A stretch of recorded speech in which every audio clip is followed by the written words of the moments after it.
কল্পনা করুন এমন একদল মানুষের কথা যাদের জন্য অন্ন কিংবা পানি ত্যাগ করা কোনো ধর্মীয় বাধ্যবাধকতা ছিল না।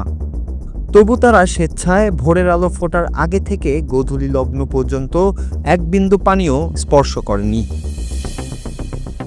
এই কঠোর ত্যাগ নিজের জন্য নয়, বরং পাশে থাকা সহকর্মীর বিশ্বাস আর শ্রমের প্রতি অগাধ শ্রদ্ধা জানানোর জন্য।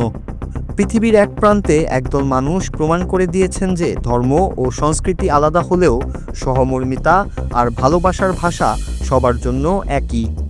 সম্প্রতি এই গল্পটি কেবল সিয়াম সাধনার নয়, বরং হৃদয়ের টানে এক হওয়ার।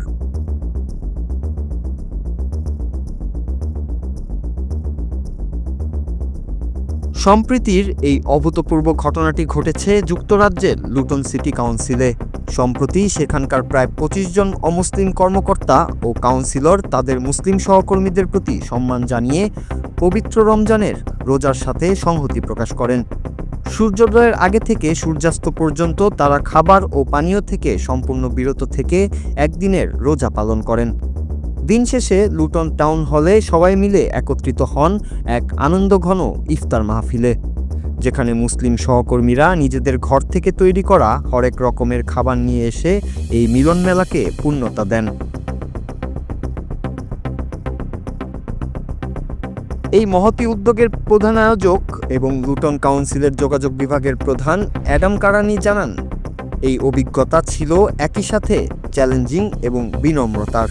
সারাদিন ক্ষুধার্ত থাকার ফলে তারা রমজানের প্রকৃত তাৎপর্য এবং ত্যাগের মহিমা গভীরভাবে অনুধাবন করতে পেরেছেন। তার মতে, মুসলিম সহকর্মীরা যেভাবে সবার জন্য খাবার প্রস্তুত করে উদারতা দেখিয়েছেন তা রমজানের প্রকৃত চেতনাকে প্রতিফলিত করেছে।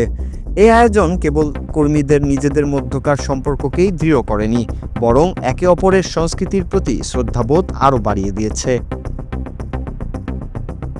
তবে এই আয়োজন শুধু উপবাস বা ইফতারের মধ্যেই সীমাবদ্ধ ছিল না, এর পেছনে ছিল একটি মানবিক উদ্দেশ্য। অংশগ্রহণকারীরা এই উদ্যোগের মাধ্যমে একটি আন্তর্জাতিক আরফান ভিলেজ প্রকল্পের জন্য তহবিল সংগ্রহ করেন, যার লক্ষ্য অসহায়দের আবাসন ও শিক্ষা নিশ্চিত করা। কর্মসূচিতে অংশ নেওয়া লুটনের মেয়র অ্যামি নিকোলাস গর্বের সঙ্গে জানান, ভিন্ন ধর্ম ও পটভূমির মানুষ কিভাবে সম্মান ও সংহতির মাধ্যমে একত্রিত হতে পারে তার একটি শ্রেষ্ঠ উদাহরণ এটি। লুটন সিটি কাউন্সিল আশা করছে সম্প্রীতির এই অনন্য দৃষ্টান্ত ভবিষ্যতেই নিয়মিতভাবে অব্যাহত থাকবে। Nur Raju, Bangla TV news desk.